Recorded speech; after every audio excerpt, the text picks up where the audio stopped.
ଆପଣ ଯେକୌଣସି ରାଜନୈତିକ ଦଳର ପଛେ ହୁଅନ୍ତୁ, ଯେତେବେଳେ ସାମୂହିକ କାମ ଆମ ଅଞ୍ଚଳର କାମ, ଆମେ କଟକ ଜିଲ୍ଲାର ଅଧିବାସୀ, ଆପଣ ଆପଣଙ୍କ ପ୍ରିୟଜନ ନେତାଙ୍କୁ ଏ ବିଷୟରେ ଦୃଷ୍ଟି ଆକର୍ଷଣ କରନ୍ତୁ, ଅବଗତ କରାନ୍ତୁ, ସେମାନଙ୍କ କାନରେ ଏ କଥାଟା ପକାନ୍ତୁ।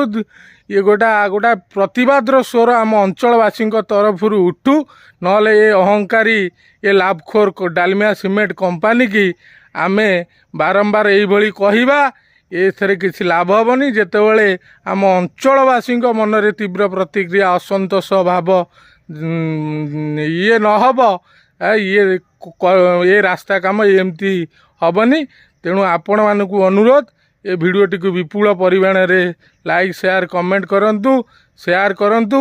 ଡାଲମିଆ ସିମେଣ୍ଟ କମ୍ପାନୀର ଅସଲି ମୁଖା ଆପଣ ଖୋଲନ୍ତୁ। ଇଏ କିଭଳି ଭାବେ ଅହଙ୍କାରୀ ଲାଭଖୋର ମନୋବୃତ୍ତି କମ୍ପାନୀ, ନିଜ ସ୍ୱାର୍ଥ ପାଇଁ କେବଳ ଏଇ